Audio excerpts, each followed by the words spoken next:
하나님 말씀 보셨습니다. 하나님 말씀 로마서 6장 5절부터 9절까지 말씀.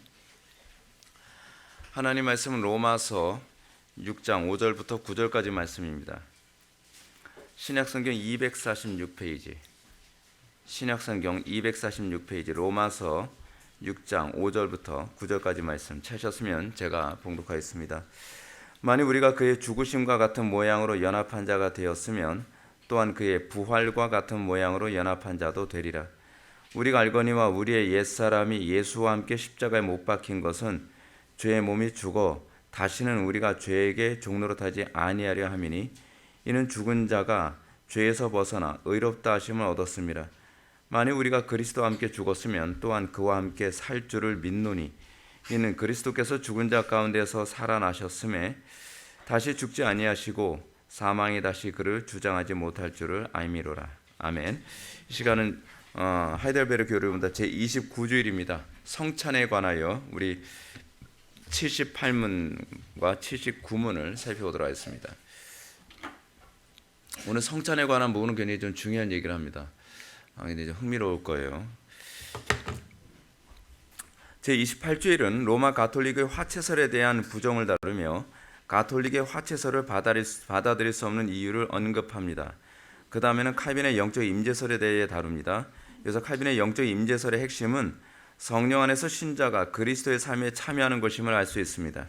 칼빈은 영적 임재설을 가르치면서 성찬은 신자가 그리스도와 연합하는 믿음을 피상적으로 이해하는 것에 강력한 질타와 쐐기를 박습니다.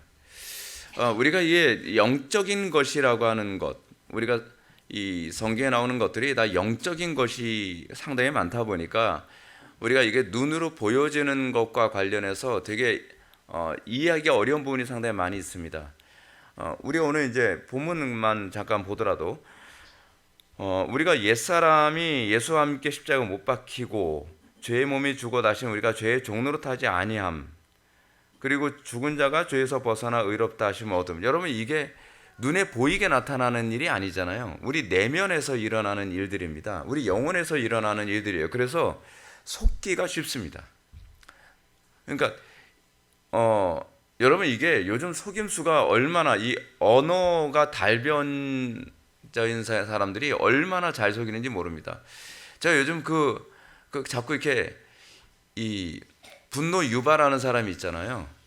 이 분노 유발하는 유발 하라리 책을 오늘 읽는데 오늘 또 분노했어요. 또 유발 하라리 책에서 보니까 이런 부분이 납니다. 진화론과 관련해서 진화론을 뭐하고 연결해서 얘기하냐면 선악과하고 연결해서 얘기를 해요. 선악과하고 어떻게 연결하냐면 소위 선악과란 무엇이냐, 유발 하라리가 이제 그런 얘기를 합니다. 선악과란 무엇이냐, 그것은 우리 인간의 뇌가 끊임없이 진화하다가 드디어 인식하는 능력에 갑자기 우연히 우리 뇌의 상태에서 아무것도 생각하거나 인식하거나 어떤 부분을 고등적으로 사고할 수 있는 능력이 없다가 갑자기 바뀐 것, 이 사건이 선악과 사건이라는 겁니다. 무슨 소리인지 여러분 황당하죠. 근데 문제는 뭐냐면 이런 말장난에 많은 사람들이 미혹되고, 근데 이거 지금 얘기하는 거 봐요. 성경을 가지고 얘기합니다. 성경을 가지고. 그리고 그 다음 장이 뭐냐면 아담과 하와에 관한 얘기예요. 이렇게 순서가 그렇게 나갑니다. 그래서 맨 마지막에 과학혁명이라고 하는 부분으로 가서 유발 하라리가 뭐라고 얘기하냐면, 그럼 궁극적으로 인간은 어떤 존재가 되는가? 인간이라고 하는 존재는, 그러니까 유발 하라리가 어떤 식으로 우리에게 분노를 유발하냐면 이런 식으로 얘기하는 거예요. 지금 우리가 살아가는 것은 호모 사피엔스 시대의 삶을 살아가는데, 그것이 가능할 수 있었던 것이 뭐냐면 호모 사피엔스가 호모 에렉투스, 호모 에렉투스가 아니라 네안데르탈인이 원래 이 호모 사피엔스보다 좀 더 진화된, 좀 더 우월한 종족이었음에도 불구하고 다 그 사람들을 씨를 말려버렸기 때문에 그렇다는 거예요. 소위 경쟁에서 살아남았기 때문에 호모 사피엔스가 지금도 존재할 수 있게 됐다는 거죠. 그럼 앞으로 이 새로운 인류는 호모 사피엔스에서 이 또 다른 인류에 의해서 멸종될 수 있다고 하는 위험에 처해 있을 것이다 라고 지 혼자 소설을 써요. 근데 그것이 뭐냐면 궁극적으로 인간의 유전자 조작을 통해서 사고의 발전을 해서 그 나머지, 그러니까 이게 이제 제가 봤을 때는 그렇게 진단되는 거죠. 우생학이 되는 거예요. 우생학. 필요 없는 존재는 결국 없어지고 새로운 인간 스스로가 소위 지적 설계자가 돼서 필요 없는 존재들은 사라지고 우월한 존재로서 새로운 인류가 만들어지는 것을 이렇게 생각하는 것 같아요. 황당하죠. 황당해. 근데 문제가 뭐냐면 상당수 사람들이 이런 부분에 현혹되어지죠. 그리고 예수를 나름대로 문제는 나름대로 믿는 게 문제예요. 여러분, 예수를 제대로 나름대로 믿지 마십시오. 예수를 정확하게 믿지 않으면 수많은 이단들, 수많은 거짓 가르침들, 수많은 비스무리한 것들로 인해서 우리가 미혹된다는 거죠. 우리를 미혹하는 것들이 얼마나 많은지 모릅니다. 비슷한 말로 미혹을 합니다. 근데 이런 비슷한 말로 미혹하지 못하도록 하기 위해서 그리스도께서 우리에게 제정해 주신 것 중에 하나가 뭐냐 하면 바로 성례라는 거예요. 성례. 성례의 방식으로 우리가 묵상을 하게 되면 명확해진다는 겁니다. 명확해진다는 거예요. 자, 한번 보시겠습니다. 제78문, 떡과 포도주가 그리스도의 실제 몸과 피로 변합니까? 이게 천주교에서 사람들을 어떻게 속였죠? 이 성찬에 우리가 참여할 때 그 빵과 포도주가 진짜 예수님의 살, 진짜 예수님의 피로 변한다 그러잖아요. 언제요? 신부가 축성을 함과 동시에. 그러면 그 피는 혈액형이 뭐? 저와 같은 혈액형, AB형으로 바뀐다는 거예요. 참 황당하죠. 황당합니다. 그 AB형인지 어떻게 알았냐면 포도주가 피로 바뀐 사건이 있었대요. 피로 바뀐 사건이 있었는데 그 혈액형을 검사해 봤더니 AB형이더라는 거예요. 그래서 아마 예수님의 피가 AB형이었을 것이다. 예. AB형인 사람들 자부심을 가지십시오. 고귀한 피를 가지고 태어난 사람들입니다. 근데 뭐라 그래요?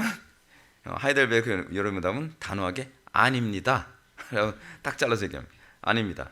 세례의 물이 그리스도의 피로 변하는 것도 아니고 죄의 씻음 자체도 아니며 단지 하나님께서 주신 표와 확증인 것처럼 주의 만찬의 떡도 그리스도의 실제 몸으로 변하는 것은 아닙니다. 성찬의 떡을 그리스도의 몸이라는 것은 성례의 본질을 나타내는 성례적 용어입니다. 자, 우리가 먼저 성찬에 관한 네 가지의 학설에 관해서 좀 얘기합시다. 우리가 잘 알고 있는 것처럼 종교개혁 이전에 로마 가톨릭에서 성찬에 대해서 얘기했다. 여러분, 성찬이 굉장히 중요한 겁니다. 특히 로마 가톨릭에서 성찬이 왜 중요하냐면 로마 가톨릭은요, 그 종교 자체가 성례전적 종교입니다. 그래서 말씀 중심이 아니라 성례 중심이에요. 그래서 예배의 모든 형식의 거의 핵심은 성례에 초점이 맞춰져 있습니다. 우리 프로테스탄트 교회, 특히 개혁파 장로교회는 예배의 중심이 주로 뭐가 초점이 맞춰져 있죠? 말씀이 초점이 맞춰져 있습니다. 강단에 설교에 주로 초점이 맞춰져 있고요. 하다못해 이 성례조차도 말씀이 없으면 그 성례는 참된 성례가 될 수 없다고까지 얘기합니다. 그래서 우리 프로테스탄트 교회의 성례에서는 그냥 빵 드십시오, 포도주 드십시오, 그걸로 끝나는 것이 아니라 이 성례에 대해서 매번 설명해 주잖아요. 매번 설교를 합니다. 왜냐하면 성례를 그냥 무심코 하는 것이 아니라 성례의 의미를 알고서 성례에 참여하도록 하기 위해서 본 설교 이외에도 성찬을 할 때마다 설교를 하는 겁니다. 설교를 통해서 이 성례를 설명해 주지 않으면 그 성례는 아무것도 아닌 게 돼버리는 거예요. 아무것도. 성례의 거룩성이 어디서 나와요? 말씀 해석에서 나와요. 천주교의 화채설, 거의 1000년 정도 로마 가톨릭을 지배했던, 로마 가톨릭에 의해서 행해졌던 이 화채설은 뭐라 그랬어요? 이 빵과 포도주가 진짜 예수님의 살, 진짜 예수님의 피가 된다라고 이렇게 말씀드렸죠. 그러니까 이게 얼마나 미신적입니까? 신부가 축성을 함과 동시에, 여러분, 신부의 위력이 얼마나 대단한지 아시겠죠? 천주교에서 천주교 그 종교 백화점 있잖아요. 거기 가게 되면은 천주교 신자들은 이 십자가 목걸이를 하다 하더라도 십자가 목걸이도 거기에 어떤 신비적 힘이 깃들려면 신부가 축성한 걸 사야 됩니다. 그 사가지고 신부의 축성을 받아야 돼요. 마리아상을 집에다 놓고서 그 사람들 기도하거든요. 촛불 켜놓고. 그런 집들이 되게 많아요. 아닌 집도 있겠지만, 근데 마리아상도 그냥 그 천주교 백화점에 사온 건 아무 의미가 없어요. 신부의 축성을 받아야만 거기에 신적 효력이 있어요. 그리고 좀 신심이 좋다고 하는 천주교 신자들은 스카풀라라고 하는 걸 항상 이렇게 몸에 이렇게 간직하고 다닙니다. 남들한테 안 보여줘요. 왜요? 부적이니까. 진짜예요. 그건 부적이에요. 스카풀라라고 하는 거를 제가 스카풀라가 뭔지를 제가 본 적이 없어가지고 제가 이제 알아보니까 스카풀라는 사제의 옷의 한 조각을 잘라가지고서 그걸 목에 이렇게 걸고 다닐 수 있게 한 거라고 하더라고요. 그래서 그 스카풀라를 이렇게 착용하고 다니면 악령이 가까이 못 온다는 거예요. 완전히 미신적이죠. 천주교는 그렇게 미신적입니다. 근데 그것도 그냥 산 거는 그 아무 의미가 없고 신부가 축성을 해야만 거기에 신비적 힘이 깃들어지는 거죠. 하다못해 여러분 성당에 딱 들어와야 되면은 성당에 들어오는 입구에 그 성수반이 있습니다. 성수가 담겨져 있는 그 성수반은 그냥 소금물이거든요. 근데 그게 그냥으로는 힘이 없고 신부가 거기에 축성을 했을 때에 거기에 힘이 있는 거죠. 거기에 어떤 영적인 힘이 깃들어지는 겁니다. 똑같아요. 이 빵과 포도주 자체는 아무런 힘이 없지만 신부가 거기에 축성을 하게 되면은 그 빵은 그 순간 예수님의 살로 바뀌는 것이고, 그리고 그 포도주는 순간 예수님의 피로 바뀐다는 거죠. 그래서 천주교 신자들은 세례를 받고 난 다음에 자기가 이 성체성사, 우리는 뭐 성찬식이라고 얘기하는데 그 사람들은 성체성사라고 얘기합니다. 성체성사에 참여할 때 그 빵이 예수님의 진짜 살이 된다고 믿기 때문에 굉장히 긴장하면서 그 빵을 받아 먹는다 그래요. 근데 빵을 받아 먹는데 아무 차이가 없는 거예요. 당연히 아무 차이가 없죠. 그냥 빵이니까. 그것 때문에 루터가 로마 가톨릭, 여러분 천주교 정말 심각한 게 뭐냐면 천주교는 처음부터 끝까지 온통 미신으로 가득하다는 겁니다. 그리고 그 미신적인 것에 신적인 힘을 부여하는 사람이 누구냐면 사제들이에요. 신부들. 그래서 천주교의 핵심을 뭐라고 얘기하냐면 사제주의라고 얘기합니다. 사제주의가 무너지게 되면 천주교는 다 무너져요. 그래서 사제주의가 말도 안 되는 것임에도 불구하고 사제주의를 끝까지 지켜내려고 하는 것이 그래서 그런 겁니다. 그런데 이 미신적인 요소에 대해서 반발해서 루터가 어떻게 성경에 나오는 루터도 그 시대 사람이기 때문에 천주교의 그 성체성사에서 미신적인 요소를 제거할 수 있을까라고 고민하면서 성체론을 얘기했을 때, 이 성찬론을 얘기했을 때 공제론이라고 하는 것을 처음으로 얘기를 합니다. 공제설이 뭐냐면 이게 같이 공자에다 있을 제자거든요. 같이 있다는 겁니다. 뭐하고요? 빵하고 같이 있다. 공제설. 그래서 어떻게 얘기하냐면 근데 요 얘기부터 먼저 해야 될게요. 천주교의 화채설은 떡과 포도주가 그리스도의 실제 살과 피로 변한다는 주장인데, 여기서 성찬의 은혜는 예식에 참여하기만 하면 받는다고 생각을 합니다. 이게 굉장히 심각한 문제죠. 여러분, 우리 개혁파가 이게 문제가 여기에 그대로 있는 겁니다. 그냥 성찬에 믿음이 있고 없고는 별로 중요하지 않아요. 내가 세례를 받으면 뭐예요? 은혜가 주입되어져요.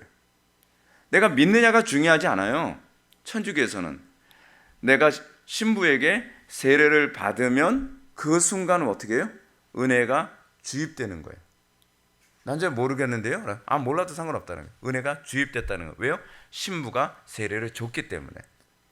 또 성찬식도 동일합니다. 성찬식 때 그들이 믿음으로 참석했던, 의심하면서 참석했던 상관없이 빵과 포도주를 먹었으면 그 은혜가 그에게 부여됐다고 보는 거예요. 근데 이 논리가 어디서 나온 논리냐면 아리스토텔레스의 원인론에서 나오는 개념이에요. 여러분 황당하죠? 황당하죠? 근데 이 황당한 걸 우리도 다 하고 있다니까요. 그 사람들만 황당한 게 아니라 우리도 그 황당한 짓을 하고 있어요. 자, 예를 한번 들어볼게요. 여러분들 예배에 참석하면 은혜가 그냥 되겠죠? 대부분 그렇지 않나요? 대부분 교인들이 그러잖아요. 아유, 오늘 그래도 예배했으니까 뭐 졸면서 예배를 했든 뭐 그냥 딴 생각하면서 예배를 했든 예배당에 참석했고 예배하고 갔으면 하나님께서 기뻐하시는 거 당연히 은혜가 됐겠지. 여러분 신학대학에서나 대학원 교수님들이 성례론 가르칠 때 무슨 얘기하는지 아십니까? 제가 질문했어요. 아니, 성찬에 참여하는 것이 어떻게 우리에게 믿음의 유익이 됩니까? 라고 질문을 던졌더니 그냥 참여하면 되는 거예요. 똑같죠? 그럼 똑같은 거예요. 그럼 아리스토텔레스주의의 원인론을 그대로 따라가고 있는 거예요. 근데 그런지 자기네들이 몰라요. 그러니까 제가 어떤 면에서는 그런 생각이 들어요. 너무 철학을 모른다. 너무 철학을 모른다.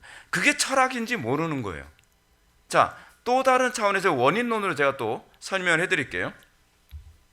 설교자가 설교를 준비하는데 그 설교를 준비하면서 자기가 교리에 맞춰서 아무 오류 없이 정확하게 교리대로 설교를 했으면 성도들에게 유익이 될 거라고 생각해요. 성경을 의존하지 않았는데 이게 어디서 나오는 개념이에요? 우리 개혁파에서 나오는 개념이에요. 개혁파가 가지고 있는 지금 심각한 개혁파 이게 뭐냐면 제가 이제 지난 금요기도 때 그런 말씀드렸잖아요. 지식과 총명과 지혜를 다 연결을 해야 되거든요. 지식이 있는데 그 지식을 연결시키는 것을 총명이라 그랬잖아요. 그걸 깨달음이라 그랬죠. 그리고 그것을 적용하여 삶 속에 적용하는 능력을 뭐라 그래요? 그걸 지혜라고 얘기했죠. 문제는 이거예요. 단편적으로 로마 가톨릭이 이런 식으로 성례에 참여하는 것은 아리스토텔레스의 원인론의 철학에 영향을 받았다. 이야, 이거 로마 가톨릭 심각하구만. 단편적으로 이 부분은 그렇게 비판을 해요. 아는 사람은 다 그렇죠. 우리 개혁파 쪽에서는 공부 다 많이 하니까. 자, 근데 문제가 뭐냐면 예배를 위해서 성령께서 제가 예배가 철학적인 예배가 되지 않고 성령 하나님께서 역사하시는 예배가 되려면 어떻게 된다 했죠? 삼위일체적이어야 된다고 제가 말씀드렸죠. 하나님께서 작정하신 방식대로 예배를 해야 되고 그리고 거기에 올바른 말씀의 선포가 있어야 되고 그리고 거기에는 반드시 성령의 작용이 있어야 되죠. 자, 근데 설교자가 예배 전에 이 예배 가운데 하나님의 강력한 임재하심을 기도를 하면서 기도를 통해 성령님의 도우심을 구하지 않고 그럼 뭐가 지금 빠진 거예요? 사실 성령의 도우심이 빠진 거죠. 근데 예배의 순서는 철저하게 성경적으로 합니다. 철저하게. 그 찬송도 어떤 거래요? 찬송도 무조건 시편 찬송만 불러야 된대요. 무조건 시편 찬송만. 왜요? 다 성경적이어야 되니까. 성경적이어야 되니까. 형식적으로는 성경적인데 원리적으로는 철학적이에요. 사람이 이렇게 우둔하다니까요. 내용, 겉으로 보여주는 내용은 뭐 예를 들어서 임내부터 시작해서 뭐 교동문이라든지, 여러분 교동문 왜 하는지 아시죠? 이거 세례 모범, 그 예배 모범에 나와 있는 거예요. 예배 모범에서는 원래 교동문이 있질 않고 거기에 성경을 한 장씩 읽는 순서가 있었거든요. 근데 성경을 한 장씩 읽는데 시간이 너무 많이 걸리니까 예를 들어서 시편 119편 걸리는 날은 그냥 설교는 그날 힘든 거예요. 예. 막 이제 그런 식으로 성경을 한 장씩 한 장씩 읽는 그런 순서가 있는데 그렇게 하다 보니까 예배가 너무 길어지는 것 때문에 그래서 교동문이 그 자리를 차지하게 된 거예요. 그래서 교동문이 뭐예요? 성경 읽는 거잖아요. 성경을 규칙적으로. 그리고 십계명 그 낭독하는 부분도 있고 뭐 그런 부분이 순서대로 다 있죠. 다 있는데 이거는 성경적으로 빠짐없이 다 집어넣어요. 다. 설교도 교리적으로 정확하게 오류 없이 다 한단 말이에요. 근데 거기에 뭘 의존하지 않아요? 성령님을 의존하지 않죠. 이게 아리스토텔레스의 원인론 중에서 그 얘기가 있어요. 원인론에서 원인론하게 되면은 형상인이 있고요. 그리고 작용인이 있고요. 그리고 오래돼가지고 기억이 잘 안 나네. 형상인, 작용인, 그리고 또 뭐가 있더라? 그게 있어요. 그게 있는데 문제는 뭐냐면 아리스토텔레스의 가르침에 의하면 어떤 하나의 형상에 초점을 맞춰서 요소가 다 채워지게 되면 자동적으로 그것에 대해서 그것에 대한 열매가 자동적으로 나오게 되어 있다라고 하는 거예요. 마치 이거죠. 나무로 의자를 만들면 사람들은 알아서 앉게 되어 있다라는 식이죠. 그것이 아리스토텔레스의 원인론의 관점이에요. 그러니까 마치 이런 거죠. 실제로 여러분 개혁파 쪽에서 그렇게 생각하시는 분들 상당히 많습니다. 설교나 예배 순서를 성경적으로 정확하게 딱 하면 그 예배에 참석한 사람들은 알아서 은혜 받게 되어 있다고 생각을 해요. 그럼 누군가 은혜 받겠죠. 왜냐하면 난 성경적으로 했으니까. 근데 그게 철학이라니까요. 그게 아리스토텔레스의 원인론적 관점이에요. 그건 철학이지 신학이 아니에요. 근데 그런 오류에 빠지신 분들이 우리 개혁파 안에 무궁무진해요. 거의 제가 봤을 땐 개혁파 안에서 상당수 목사님들이 여기에 다 빠져 있어요. 그래서 개혁파 목사님들 중에서 예배 전에 로이드 존스라든지 우리 신화의 선배들, 로이드 존스도 항상 설교 전에 1시간에서 1시간 이상은 꼭 기도하고 강단에 섰다 그러거든요. 왜냐하면 설교는 알아서 은혜가 되는 게 없어요. 예배는 알아서 은혜가 되는 게 없습니다. 반드시 설교자는, 예배 집례자는 성령님께 그 은총을 구하고 그 성령께서는 그 예배 가운데에 복을 부어 주시면서 회심과 은혜가 나타나는 거거든요. 근데 그걸 거의 안 하죠. 원래 개혁파 전통 안에서는 특히 청교도들은 당연히, 여러분 루터조차도 얼마나 설교 전에 기도를 많이 했는지 모른단 말이에요.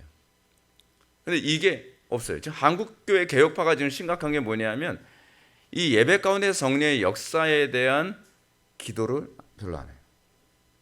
문제가 이거죠. 심각한 겁니다. 그건 철학입니다.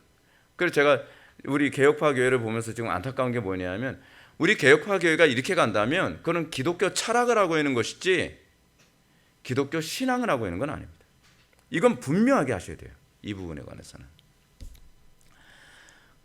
그래, 이런 로마 가톨릭의 화채설, 이 미시인을 제거하기 위해서 루터가 나름대로 지혜를 짜내면서 가진 애를 썼는데, 그래서 공제설이라고 하는 걸 주장하죠. 그리스도께서 성찬의 요소 안에, 성찬의 요소 안에 요소와 함께 요소 아래 계신다는 주장. 그러니까 빵이 있는데요, 빵의 요소 안에 계시기도 하고 그 빵과 함께 계시기도 하고 빵 아래에 계시기도 하신다는 거예요. 그리스도께서. 그래서 어쨌든 나도 잘 모르는, 도대체 이게 뭔 소리인지 모르는. 그러니까 루터의 입장에서는 어떻게 하든지 미신을 제거하고 그리고 신비만, 여러분 우리 기독교 신앙에 신비가 있잖아요. 기독교 신앙의 신비를 보존하려고 애를 쓴 거죠. 근데 이것이 결국은 어떤 식으로 평가를 받냐면 로마 가톨릭의 화채설과 큰 차이가 없다라는 평가를 받아요. 그래서 루터와 쯔빙글리가 박터지게 이 성찬론과 관련해서 논쟁을 하죠. 쯔빙글리는 뭘 주장했어요? 대부분의 교회들이 하고 있는 기념설로 하죠. 성찬식 때 성찬에 관해서 항상 하는 얘기가 뭐예요? 예수님께서 우리를 위해서 십자가 못 박혀 돌아가신 것을 그냥 기념하라고 성찬이 있는 거지 여기에 특별한 의미를 부여하지 말자라고 하는 것이 쯔빙글리의 기념설이거든요. 그러다 보니까 미신만 제거된 것이 아니라 뭐까지 같이 제거되죠? 신비까지 제거되어져 버리고 마는 거예요. 신비까지 제거되어져 버리고 말았어요. 그러던 가운데 이제 루터가 거의 세상을 떠날 때쯤 칼빈이 종교개혁에 참여하면서, 칼빈은 종교개혁 2세대거든요. 칼빈이 종교개혁에 참여하면서 칼빈이 이 성찬론을 얘기하는데 영적 임재설을 얘기합니다. 칼빈의 기독교 강요 4권 제17장이 성례론이거든요.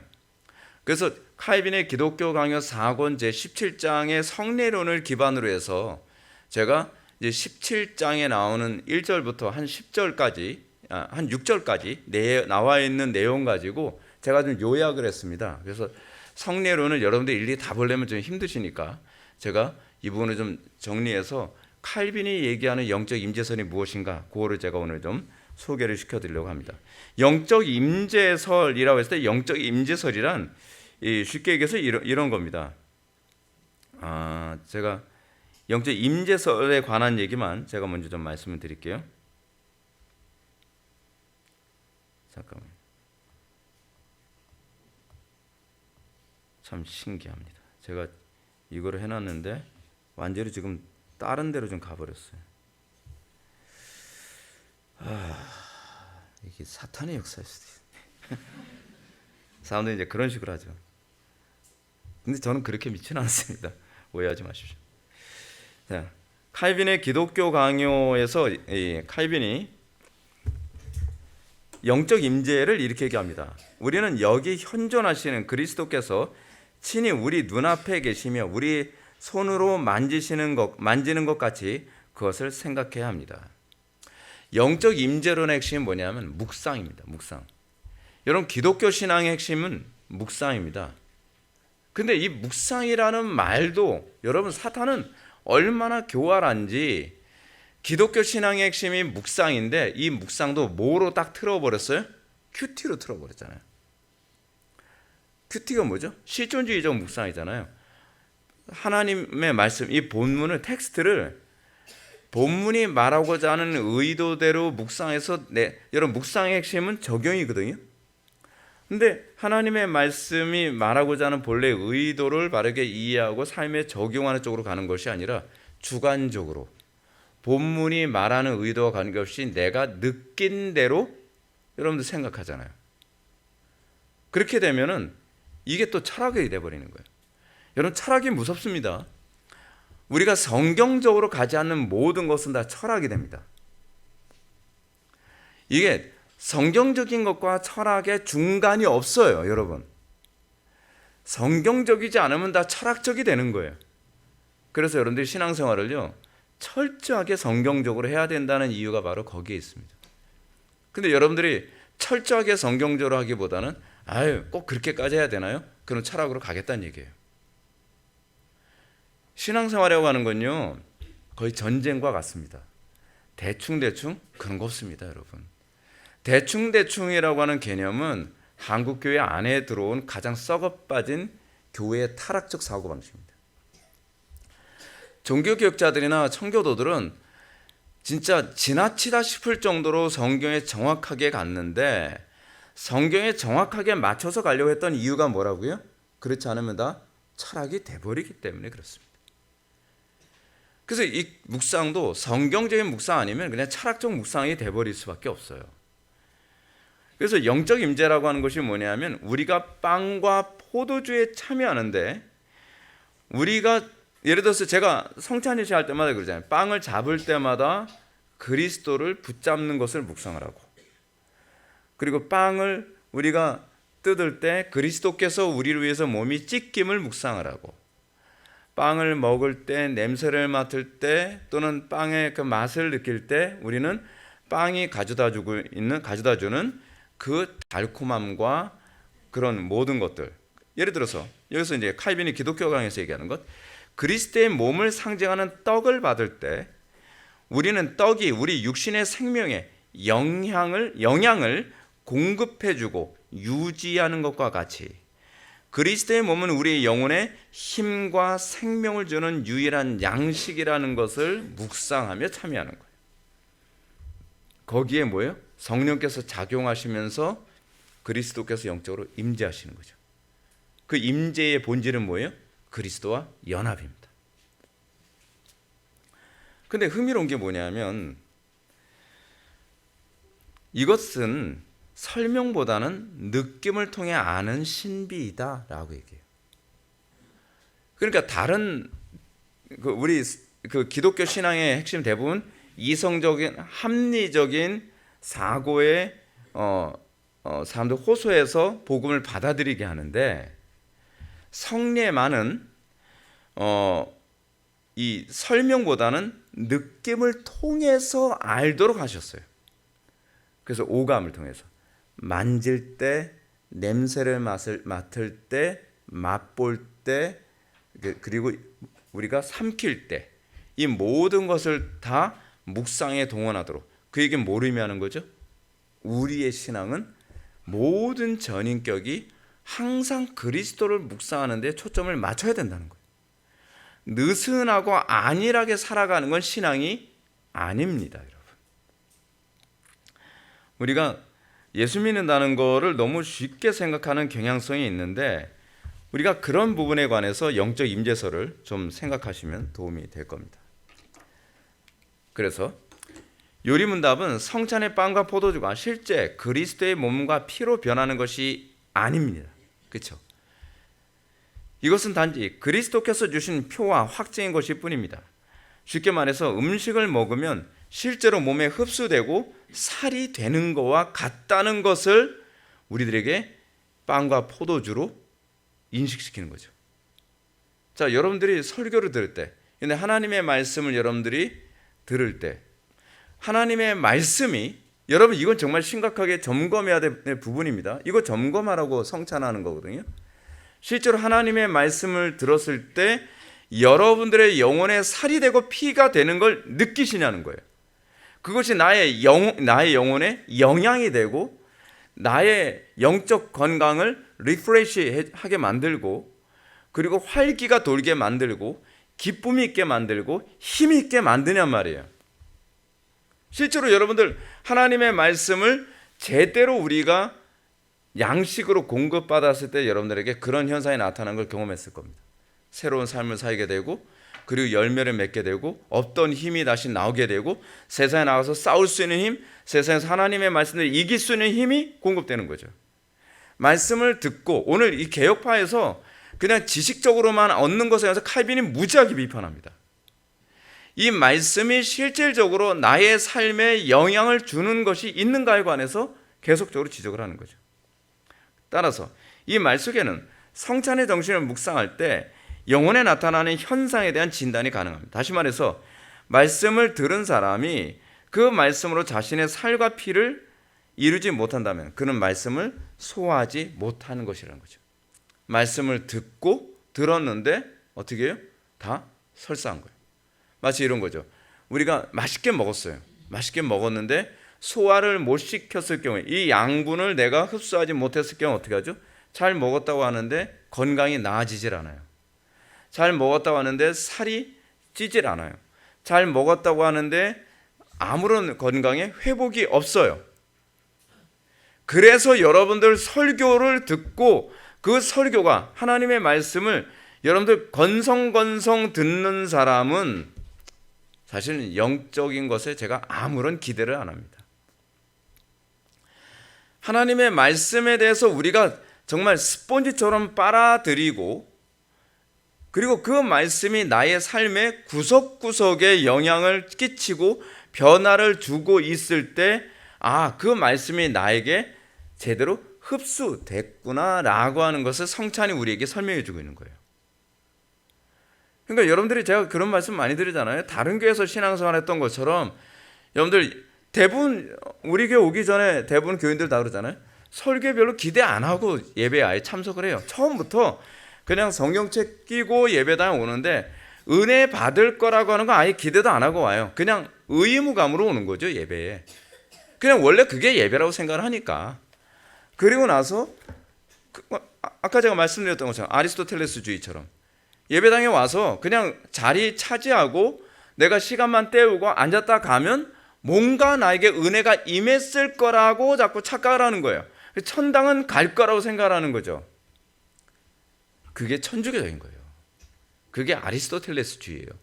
저는 아리스토텔레스주의 모르는데요. 몰라도 여러분 아리스토텔레스주의에 들어가는 거예요.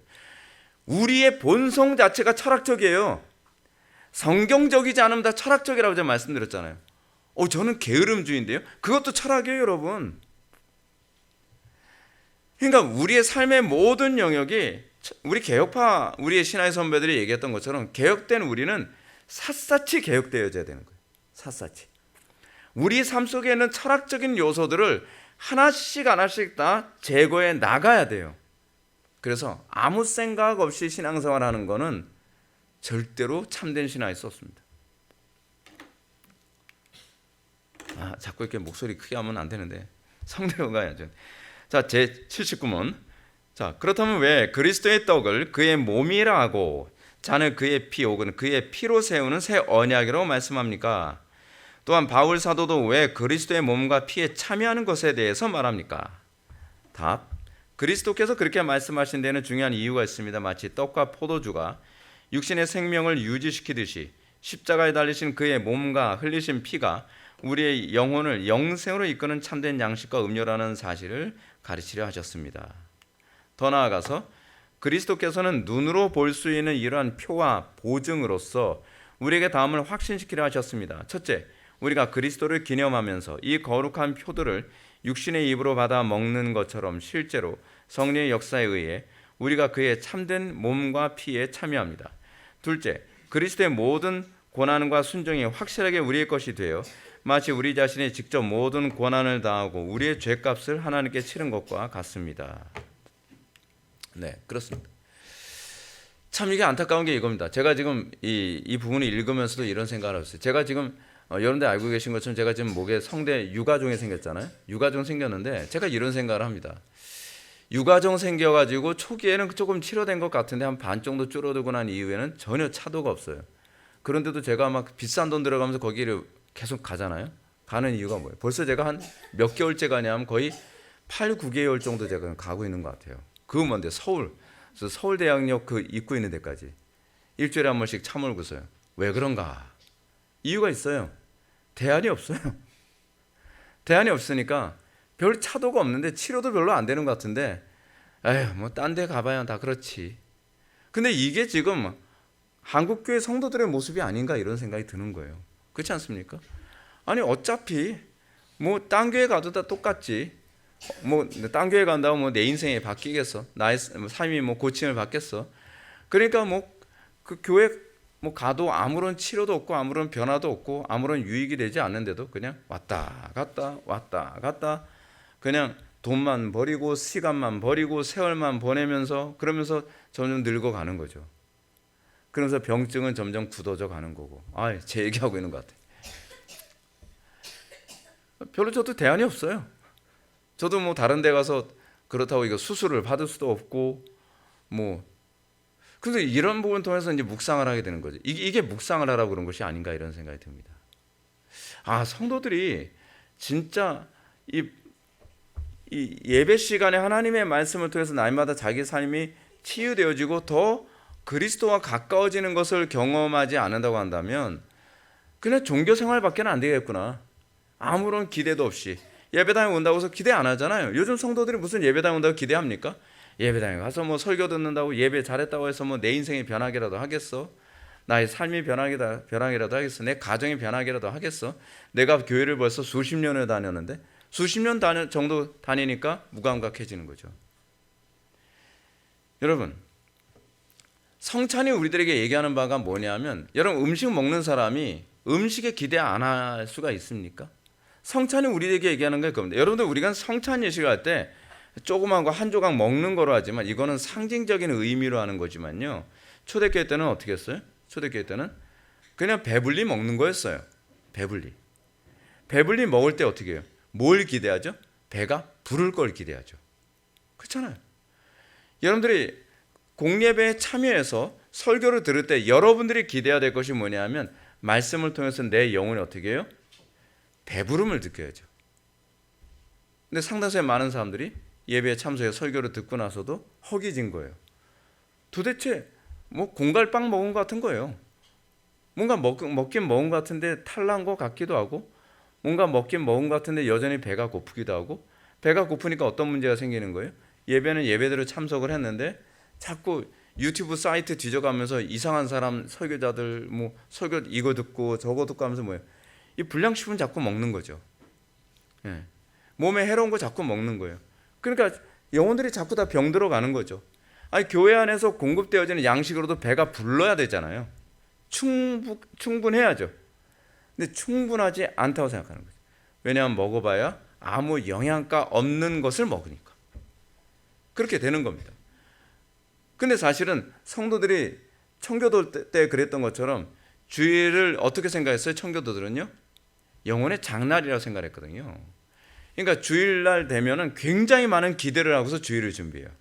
이 주일 동안 내가 영적으로 굶주리고 지치고 힘든 모든 것이 주일 예배를 통해서 내가 다시 공급받고, 내가 새 힘을 얻고, 다시 쉼을 얻고, 그리고 내가 위로 얻고서 다시 세상에 나가서 싸워서 이긴다라고 하는 그 기대감을 가지고 예배에 오는 거죠. 그걸 언제? 항상 예배에 참석할 때마다. 성례는 우리에게 그걸 얘기하는 거예요. 우리는 공적 예배에 참여할 때, 그리고 우리가 하나님의 말씀을 들을 때 우리에게 있어서 말씀에 대한 식욕이 있느냐에 관한 질문부터 시작되고 있는 거예요.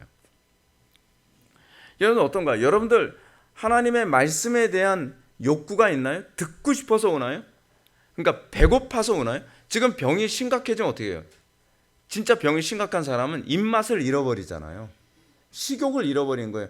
근데 식욕을 잃는 것이 사실은 건강에서는 최악의 상태 아닙니까? 근데 이게 지금 한국교회 안에서 나타나고 있는 현상들이에요. 한국교회 안에서. 78번 보시겠습니다. 그럼 왜 그리스도께서는 떡을 그리스도의 몸이라 하시고 잔을 그의 피 혹은 그의 피로 세운 새 언약으로 말씀하십니까? 또한 바울 사도도 왜 그리스도의 몸과 피에 참여하는 것에 대해 말합니까? 이에 대한 요리문답의 핵심은 이거죠.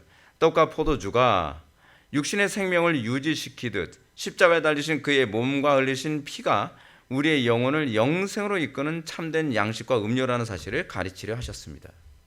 우리 하루만 식사 안 해도 못 살 것 같죠? 너무 배고프잖아요. 한 끼니만 굶어도 우리가 얼마나 힘듭니까? 제가 아침 한 끼니 안 먹으려고 가진애를 쓰거든요.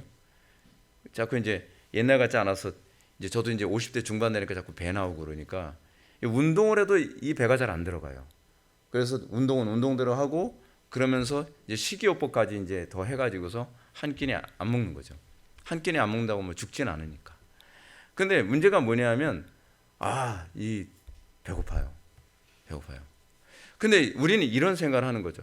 그러면 우리의 영혼의 양식에 대해서는 우리는 안 먹어도 배가 안 고픈가? 이 부분에 대해서 질문을 던지는 거죠.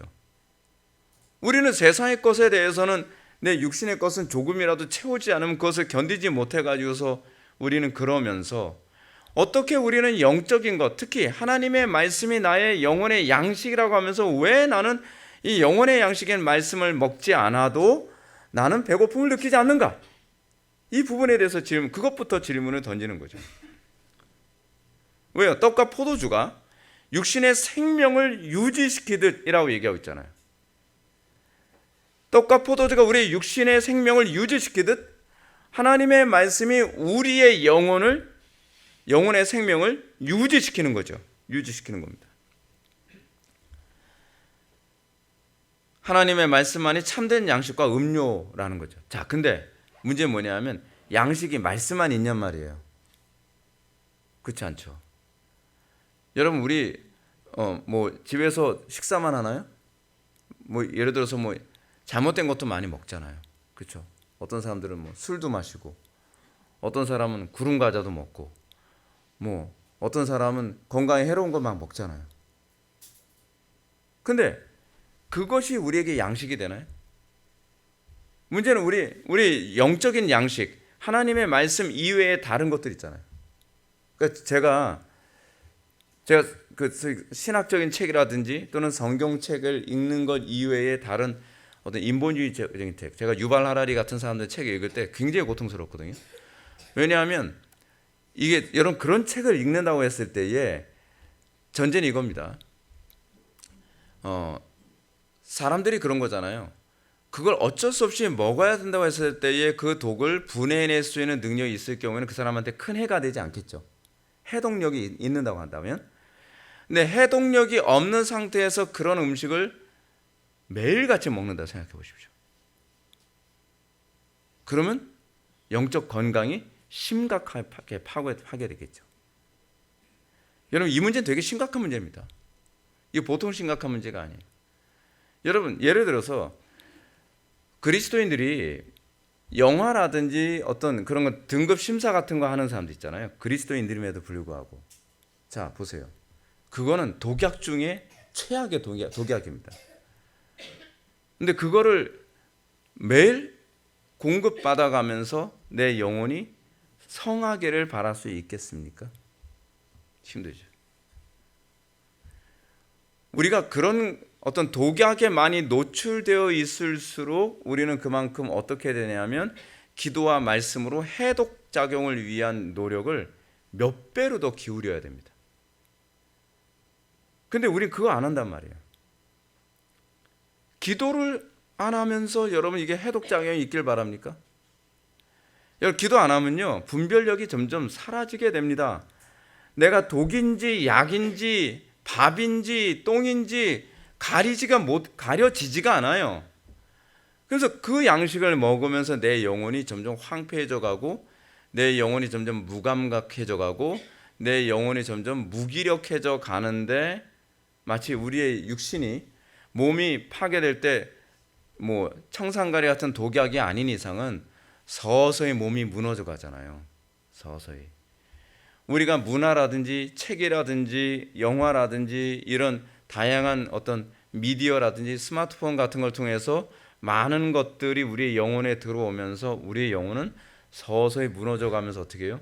기도가 점점 하기 싫어지고 말씀하고 점점 거리가 멀어지고 예배 때 자꾸 졸리고 그리고 하나님의 말씀에 대한 식욕이 점점 없어져 가는 것. 그래서 제가 여러분한테 항상 경고하는 게 그거든요. 예배 시간에 조는 건 최악이라고요. 최악. 여러분 육신적으로 피곤해서 졸 수는 있다고 생각해요. 어쩌나 한 번씩 졸 수는 있다고 생각을 해요. 우리도 육신을 입고 있으니까. 근데 이것이 습관적으로 조는 건요. 그 영혼은 최악입니다. 다른 어떤 것보다 최악은요. 예배 시간에 말씀이 안 들리는 것이 최악입니다. 여러분들 한번 생각해 보십시오. 여러분들 밥 안 먹고서 여러분들 한 달을 살 수 있습니까? 못 살아요. 근데 우리의 영혼이 내가 하나님 말씀이 내 귀에 안 들린 지 한 달, 1년이 됐다고 한다면 내 영혼이 살아있는 거냔 말이에요. 졸릴 수 있다고 여러분들 스스로 합리화하지 마십시오. 그건 여러분들 스스로 자꾸 합리화하면요. 저는 여러분들 도울 수가 없어요. 도울 수가 없단 말이에요. 우리 교회 처음 왔을 때 은혜가 됐다 뭐 했다. 그리고 나서 얼마부터 졸리기 시작한다. 그러면 여러분들 제가 이 부분 좀 말씀드릴게요. 여러분들 우리 교회에 와서 은혜가 좀 됐다고 했을 때 여러분들에게 나타나는 아주 심각한 어려움이 있는 게 뭔지 아십니까? 갑자기 느슨해져요. 그러니까 오토매틱으로 또 예배당에 오면 또 은혜를 알아서 받을 거라고 생각하면서 긴장하거나 사모하는 일이 없어져요. 그런데 그러면서 여러분들 예배에 대한 긴장감, 말씀에 대한 기대감이 없이 예배당에 왔다가 점점 졸기 시작하잖아요. 그 다음엔 제가 무슨 소리 해도 여러분들 깨어나지 않습니다. 그냥 계속 졸아요. 계속 졸아요. 그건 도울 방법이 없어요. 하여간 예배 시간에 졸리는 이 문제가 발생하기 시작되면 이 문제는요. 내 영혼의 문제를 잘 점검해서 빨리 손을 써야 됩니다. 이거 빨리 손 쓰지 않고 이것이 완전히 자리를 잡으면 그 다음에 제가 어떤 쌍욕을 해가면서 여러분들에게 깨어있으라고 얘기를 해도 귀에 들리지가 않아요. 그건 제가 도울 수가 없는 상태가 돼버려요. 그건 여러분들 알아서 해야 되는 문제예요. 1차적으로 우리가 성례 전에 주어진 방식을 염두에 둔다면 일반 은총을 통해 특별 은총을 각인시킨다는 것입니다. 다시 말해서 하나님은 우리에게 양식과 음료를 먹으면 그 양식이 우리의 살과 피를 구성하게 되도록 하신 것처럼 이거 여러분들 믿죠? 확실하죠? 밥 먹는 이유가 뭐예요? 밥 먹는 이유는 이것이 내 육신의 살과 피가 되고 건강이 될 거라고 믿기 때문이잖아요. 그렇기 때문에 여러분들이 나타나는 또 증상이 뭡니까? 좋은 음식 찾잖아요. 중국 음식 되도록이면 벗어나려고 애를 쓰잖아요. 그렇죠? 중국 음식 뭐 짜장면 그 얘기가 아니라 그렇죠? 중국에서 온 그런 음식들, 뭐요? 과학적인 음식들 있잖아요. 그걸 피하려고 이제 애를 쓰잖아요. 예. 과학이 첨가된 그런 음식들. 계란처럼 생겼는데 결코 계란이 아니고, 쌀이 아닌데 결코 쌀이 아닌 그런 것들. 어묵처럼 생겼는데 결코 어묵이 아니고, 그리고 두부처럼 생겼는데 결코 두부가 아닌 그런 거 여러분들 안 먹으려고 애를 쓰잖아요. 그 이유가 뭐죠? 내 육체를 파괴시킬 거라고 여러분들 아니까. 똑같이 말씀처럼 생겼는데 말씀이 아닌 게 있어요. 진리인 것처럼 보이는데 진리가 아닌 게 있다니까요. 과학이 있어요. 말씀이 돼요. 신학처럼 보이는데 철학이 있단 말이에요, 여러분. 그럼 여러분들 그거 먹으면 어떻게 되겠어요? 영혼이 당연히 병들고 죽을 수 있죠. 그런 일반 은총을 통해서 우리에게 특별 은총에 관해서 가르치고 있는 거죠. 왜냐하면 그렇게 와닿으니까. 그렇게 해야. 그래야 납득이 되니까. 마찬가지로 영적인 양식으로서 예수 그리스도의 살과 피를 먹고 마시면 성도들의 영혼에도 반드시 살과 피로 나타나야 된다는 거죠. 바꿔서 얘기해서 여러분들 예배 시간에 아멘 하면서 은혜 많이 받았다고 얘기를 하는데 하나도 안 변해요. 그거는 과학적인 얘기는 거예요. 제가 지금 논리적인 얘기를 하는 거죠. 그걸 먹었는데 흡수를 못했다는 얘기예요. 기질 얘기하지 마시란 말이에요. 기질 문제가 아니라니까. 자꾸 이걸 기질 문제나 성격 문제나 뭐 타고난 뭐 이런 문제로 자꾸 얘기하는 거야말로 사탄이 여러분들로 하여금 여러분들 자신을 점검하지 못하도록 끊임없이 거짓말로 속삭이는 거라니까요. 실제로는 여러분들이 하나님의 말씀을 듣는 것 같은데 하나도 소화를 못 시키고 있다는 거예요.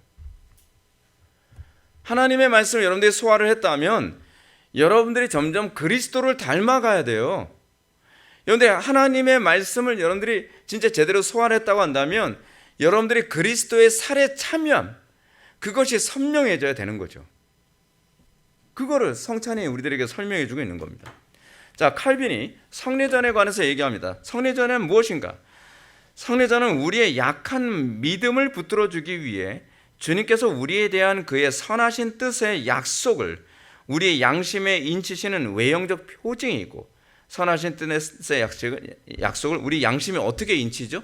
예를 들어서 육신의 빵을 먹으면 우리의 배가 부르고 우리의 살이 되고 피가 되는 것처럼 하나님의 말씀이 우리의 양식이 되면 우리 영혼의 살과 피가 되는 것이 옳다라고 하는 것을 여러분들의 양심이 인정하잖아요. 인정할 수밖에 없죠.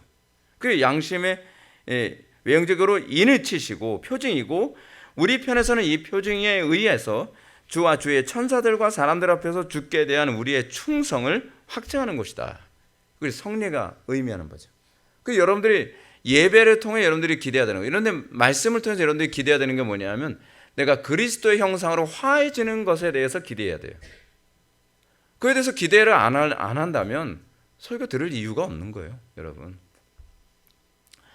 여러분 음식 먹고 배부르거나 그것이 나에게 유익이 된다고 믿지도 않는데 뭐하러 금식을 먹습니까? 그렇잖아요.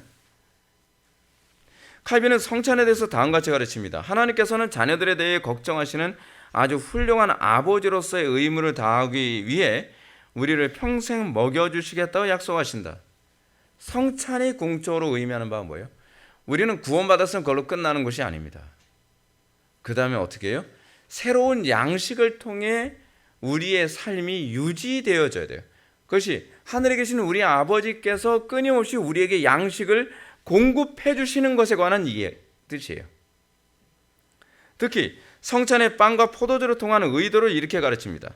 우리의 구원은 그의 죽으심과 부활을 믿는 믿음에 의존한다는 것뿐만 아니라 떡을 먹을 때 몸에 생기를 주는 것과 같이 우리가 참으로 그를 먹음으로써 그의 생명이 우리 속에 옮겨지고 우리의 생명이 된다는 것을 가르치라 하셨다. 칼빈이 이렇게 얘기하는 거죠.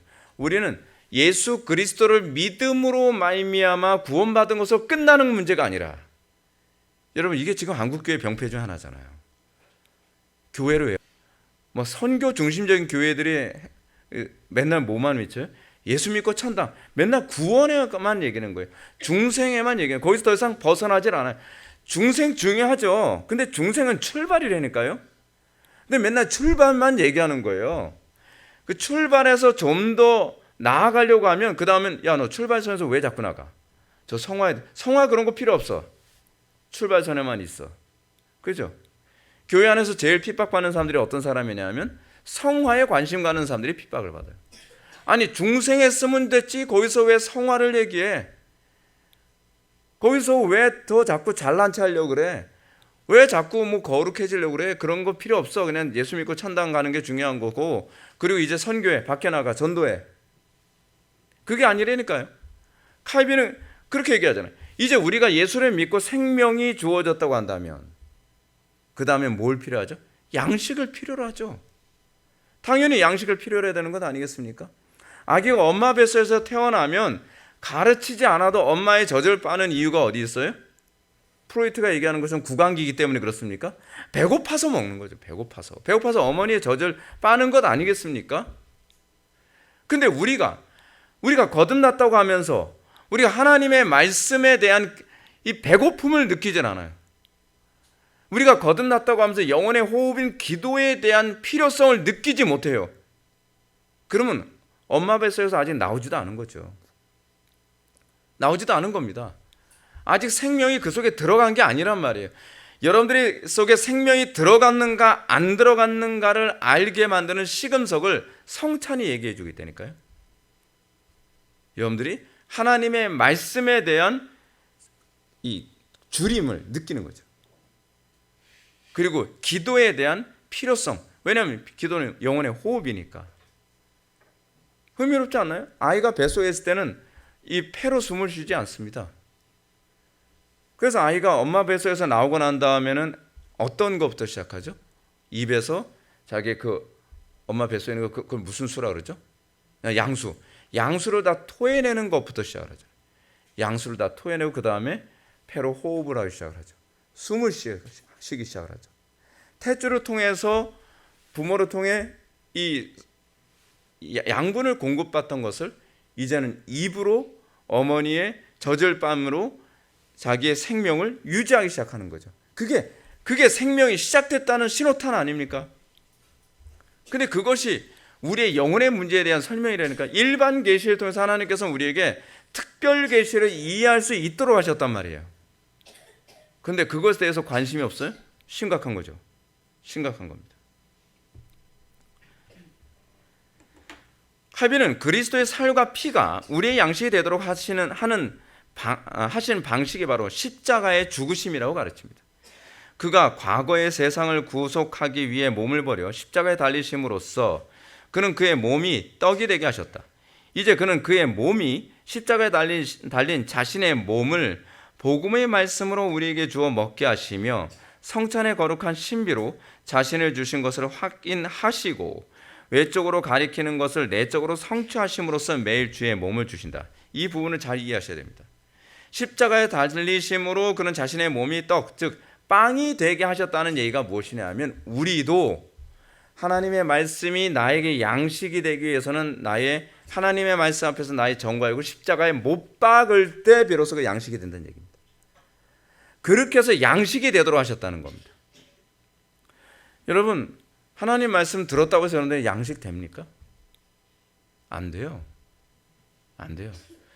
마치 뭐가 똑같냐면 음식을 먹었는데 음식을 소화하는 것은 우리의 위 속에서 음식이 다 분해가 돼야 되잖아요. 음식이 우리의 위액과 만나서 녹여지고 그리고 나서 우리의 장에서 흡수가 되어야만 비로소 우리의 살과 피로서 들어오는 거잖아요. 그러기 위해서는 어떻게 해야 돼요? 음식은 철저히 우리 신체에 들어와서 다 잘게 쪼개지고 내 것이 되어야죠. 똑같이 우리가 그리스도의 말씀이 여러분 굉장히 딱딱합니다. 하나님의 말씀이 얼마나 딱딱한지 모릅니다. 근데 그 말씀이 나의 양식이 되기 위해서는 우리는 그 말씀 앞에 우리 자신을 부수는 법을 배워야 된다는 거예요. 십자가는 우리들에게 그걸 얘기해 줍니다. 하나님의 말씀이 어떻게 우리에게 양식이 되도록 하시는가? 그것은 우리의 정과 알고 십자가에 못 박는 작업을 통해. 그래서 사도 바울이 뭐라 그래? 나는 날마다 죽노라. 날마다 죽는 하나님의 말씀 앞에서 날마다 자기를 부인하는 과정을 통해 우리는 비로소 말씀을 소화해낼 수 있게 되죠. 소화해낼 수 있죠. 말씀을 듣는데 일단 안 사라지더라고요. 이건 문제가 심각한 겁니다. 목사라는 양반이 그 순회 설교하는 그런 분 있잖아요.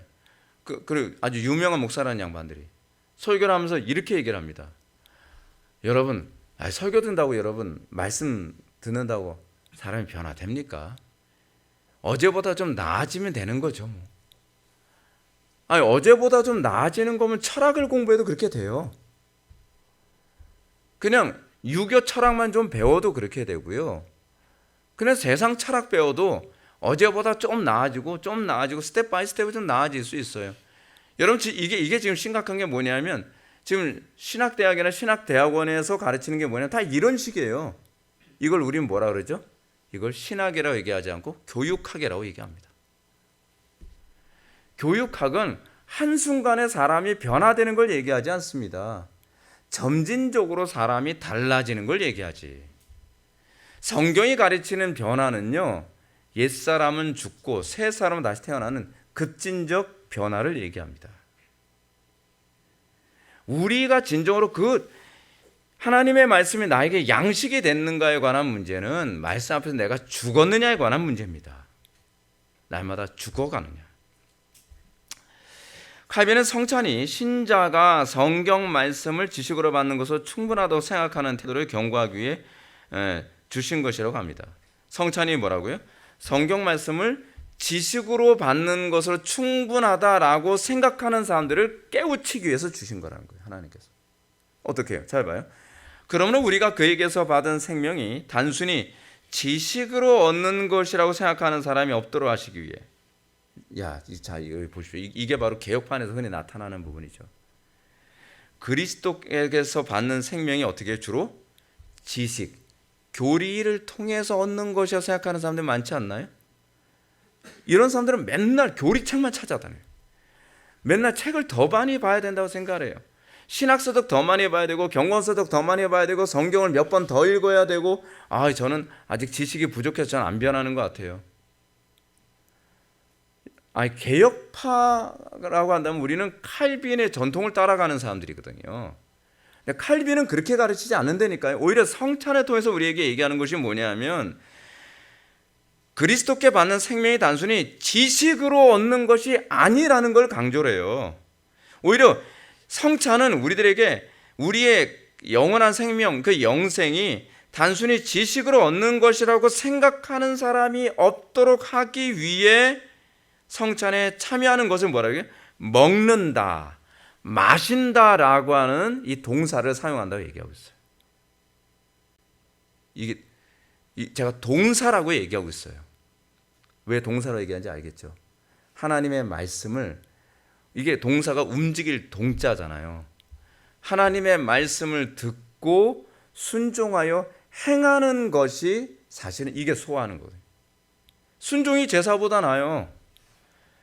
맨날 도서관에 처박혀서 맨날 서재에 들어가서 책을 수십 권, 수백 권을 읽고 하나도 실천하지 않는다고 한다면 그건 읽는 건 아무 의미가 없어요, 여러분. 가끔가다 이 목양실로 전화를 하시는 분들이 이런 얘기합니다. 목사님 설교 좋아서요. 하루에도 10편씩 듣고 그러세요. 그렇게 듣지 마십시오, 제가 그래요. 그냥 한 편 듣고 그걸 마음이 좀 급하죠. 그러니까 그런 거죠. 몰랐던 게 너무 많다 보니까 이것도 듣고 저것도 듣고 막 마음이 급하다 보니까 하루에도 10편씩 듣고 일주일에도 몇 편씩 듣고. 제가 그러지 말라 그래요, 제발. 그냥 한 편 듣고 그 하루 동안 그거 묵상해서 내 거 만들기도 버겁습니다. 아니, 일주일도 버겁습니다. 실천한 것만큼만 내게 되는 겁니다. 그것도 자꾸는 사람들이 행위구원 자꾸 이러니, 행위구원 아니에요, 여러분. 행위구원 얘기하자는 게 아니에요. 칼빈이 말하고자 하는 바는 무엇이냐면 믿음이 있으면 행할 수 있다는 것이지 행해야만 믿음이 생긴다는 얘기가 아닙니다. 자꾸 사람들 행위 얘기하면 자꾸 착각을 해요. 그래서 칼빈이 뭐라고 얘기해요? 그에 참여하는 것, 먹는다와 마신다는 말로 표현하는데 몸에 양식을 주는 것은 떡을 보는 것이 아니라 먹는 것인 것처럼, 그렇죠? 여러분, 믿음은 떡을 보는 것이 아니라 믿음은 떡을 잡아 먹는 겁니다. 그게 믿음이에요. 근데 자꾸 믿음을 자꾸 뭐라 그래요? 보는 걸 믿음이라고 해요. 보는 것. 칼빈이 얘기하는 것처럼 몸에 영향을 주는 것은 떡을 구경만 하는 것이 아니라 먹는 것인 것처럼 영혼도 그리스도의 능력으로 영적 생명을 얻으려면 그에게 진정으로 그리고 깊이 참여하는 자가 되어야 합니다. 하나님의 말씀에 또 순종해보고 또 순종해보고 또 순종해보고 또 순종해보고. 여러분들은 어떻게 생각하실지 모르겠는데요, 제가 어떤 부분에 관해서 하나님의 뜻을 굉장히 쉽게 아는 사람이라 생각하죠. 저는 뭐 하나님하고 되게 친해가지고 기도하면 한순간에 막 탁 아는, 저 그렇지 않습니다. 하나님의 뜻 아는 게 너무 어려워서요, 기도하고 말씀이 있다가 이건가? 그럼 또 순종해보고, 순종했는데 열매가 안 나타나면 또 다시 기도해보고, 말씀이 있다가 그럼 이건가? 그러면서 성령께 조명해 주신 대로, 그러면서 천천히 조금씩 정답에 가까워져 가는 거예요. 근데 제가 여러분들한테 대답 되게 잘해주죠. 왜냐하면 그게 많이 쌓였거든요. 근데 여러분들이 대부분 질문하는 게 제가 다 그렇게 해서 온 거에 이미 답을 찾은 걸 물어보시니까 제가 대답을 해드릴 수 있는 거예요. 하나님의 뜻이 그렇게 쉽게 알아지는 게 아니에요. 제가 선지자가 아닙니다. 끊임없이 고민하고 왜 나는 이 부분에 대해서 이 문제가 해결이 안 될까? 왜 이 문제에 대해서 좀 어려울까? 그럼 또 기도하고 순종해보고 또 기도해보고 또 하나님 말씀 또 찾고 말 그대로 구하고 찾고 두드리고 구하고 찾고 두드리고 구하고 찾고 두드리고를 수도 없이 하는 겁니다. 그게 그렇게 하면서 어떻게 해요?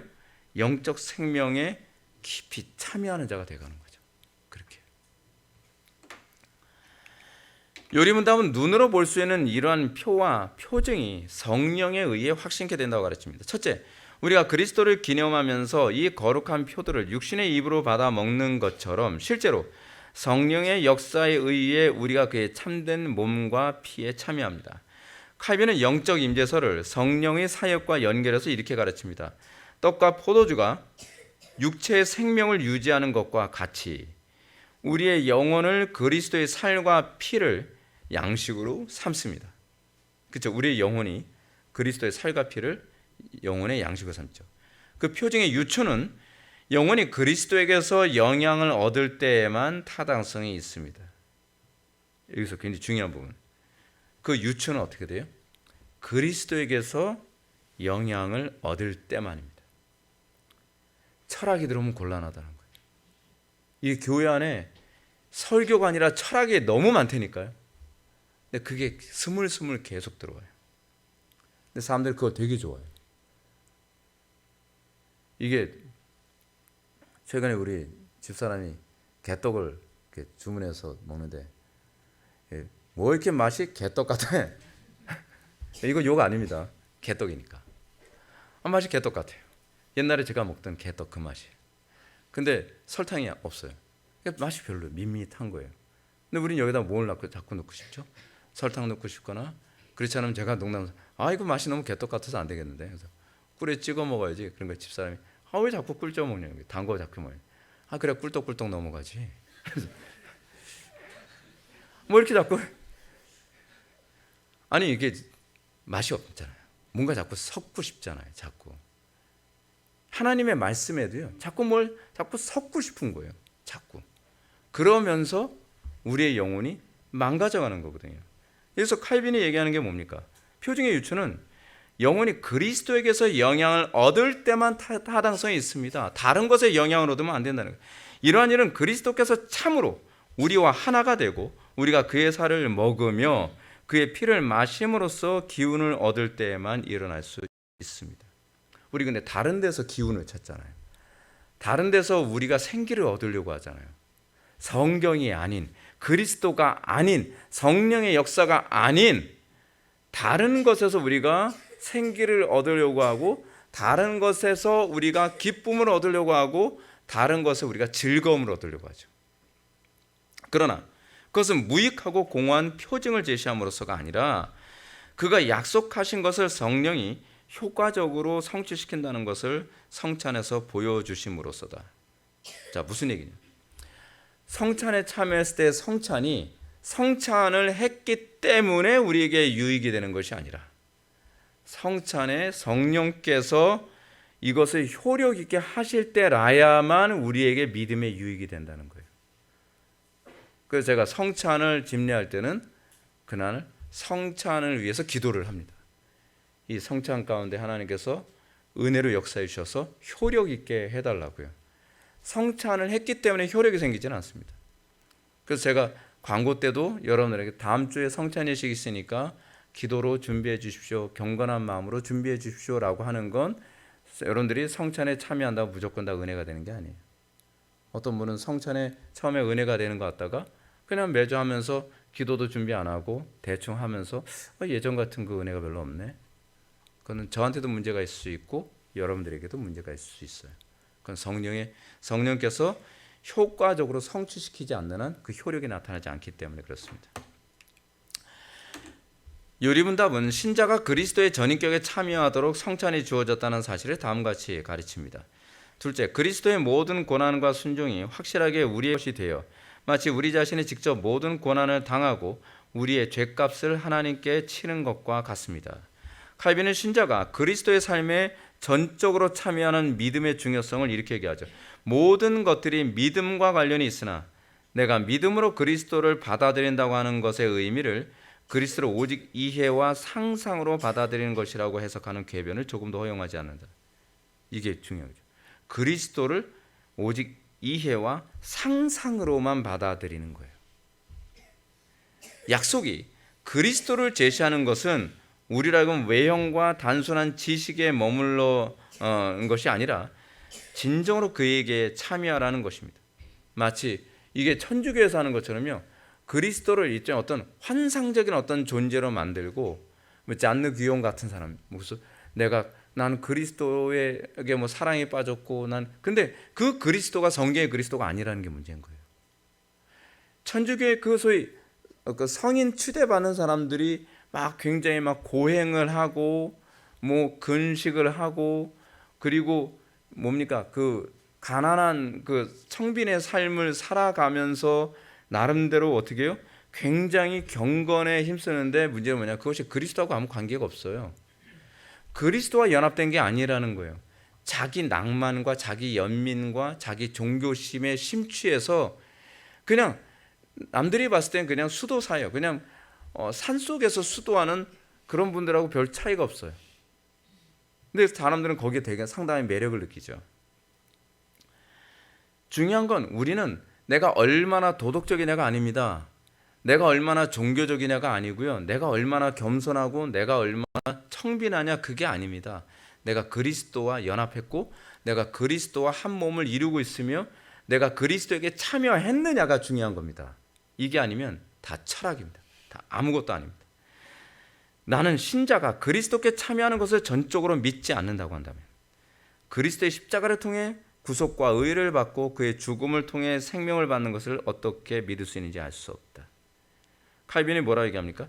신자가 그리스도께 참여하는 것을 전적으로 믿지 않는다고 한다면 성찬에 참여하면서 또는 여러분들이 예배 시간에 말씀을 듣고 그 말씀을 소화하면 내가 그리스도에 참여하여 내가 그리스도의 형상에 그리스도 안에 있는 그 하나님의 형상에 내가 참여한다는 것을 믿지 않는다고 한다면 이거 어떻게 이렇게 살아?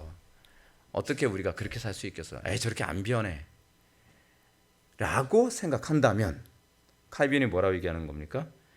그리스도의 십자가를 통해 구속과 의의를 받고 그의 죽음을 통해 생명을 받는다는 것을 어떻게 믿을 수 있겠는가? 믿지 못하고 있다는 거예요. 여러분들이 믿고 있다고 생각하죠. 우리는 너무 쉽게 생각하는 게 이겁니다. 여러분들 마치 이런 거랑 똑같아요. 영화에서 어떤 사람이 막 외부의 협박을 딱 받으면서 그것을 막 참지 못해 나중에 배신을 딱 때리면 우리는 마치 나는 그렇게 살 수 있는 것처럼 생각해서 막 비난하죠. 저 인간은 그것도 못 참아서. 우리가 그렇게 피상적입니다. 근데 과연 우리가 그 자리에 있을 때에 여러분들이 그렇게 비겁하지 않을 수 있을 자신이 있나요? 그건 아무도 장담 못해요. 그건 우리가 그 자리에 처해 봐야 아는 문제 아니겠습니까? 똑같이요. 우리가 그리스도의 십자가를 통해 구속과 의의를 받았다라고 하는 게요. 이게 망상인지 진짜인지는 여러분들의 삶 속에서 날마다 그리스도께 참여하는 것, 나의 정과욕을 날마다 십자가에 못 박고 자기를 부인하며 살아가는 이 삶을 통해서만 입증이 될 수 있다는 얘기예요. 삶 속에서 하나도 나의 삶의 변화도 기대하지 않고 그 나의 삶의 변화를 위해서 몸부림치지도 않고 나의 삶의 변화가 안 나타나면 뭐 그럴 수도 있지 뭐 가볍게 넘어가는 사람이 십자가의 은총을 통한 구원에 나에게 있다라고 생각하는 건 착각이라는 거. 사랑하는 성도 여러분, 우리가 이 칼빈의 기독교 강연을 통해서 성찬에 관해서 굉장히 우리 지금 성례에 대해서 굉장히 심도 있게 우리가 살펴보고 있는데, 우리가 성례 문제를 좀 깊이 있게 묵상하시면서 나는 과연 그리스도를 나의 양식으로 삼는가? 무슨 얘기죠? 하나님의 말씀만이 나의 생명이라는 의식을 가지고 내가 그 말씀을 우리가 추구하며 살아가는가? 그리고 그것을 위해서 날마다 성령님께 은혜를 구하고 그 안에서 우리가 더 그리스도의 그 거룩함에 참여하는, 그리스도와 연합하는 것에 대한 기대감을 가지고 살아가는가를 정말 심각하게 고민하며 살았으면 좋겠습니다. 우리는 지금요 수많은 철학의 공격에 우리가 지금 노출되어 있고 우리의 자녀들도 그런 것에 계속 노출되어 있어서 우리가 철학적인 삶을 마치 종교적인 삶인 것처럼 위장을 하면 우리의 자녀들을 위선에 빠뜨리고 멸망으로 떨어뜨릴 수 있다는 것을 기억하시기 바랍니다. 그리고 우리 교회가 지속적으로 이 경건을 유지하려면 끊임없이 이것에 대한 경계가 있어야 되고, 그리고 우리가 그 영적 무장 안에서 계속 갈 때에 우리 교회의 영적 칼라가 계속 유지될 겁니다. 마지막으로 제가 이 얘기만 하고 제가 마치겠습니다. 오늘 그 들어오는 입구에 우리 회복의 교회 그 핵심 가치를 이제 현수막식으로 이렇게 딱 다시 걸어놨잖아요. 딱 걸어놨는데 다시 한번 읽어봤습니다. 우리 교회의 이 핵심 가치가요, 한 7가지 정도 되는데 그게 20여 년 동안, 우리가 올해가 23년 차거든요. 근데 23년 동안 하나도 흐트러짐 없이 핵심 가치를 다 유지하면서 여기까지 왔습니다. 이건 기적입니다. 기적입니다. 그 일관성을 잃지 않고 온 거예요. 그건 하나님 은혜입니다. 우리 교회가 앞으로도 그렇게 가야 됩니다. 그런데 이것을 지키는 것이 쉽지 않습니다. 그리고 이것을 지킴을 통해서 저는 한국 교회가, 우리 회복의 교회가 추구하는 이 핵심 가치를 추구하게 됨으로써 놀라운 변화를 얻기를 좀 원합니다.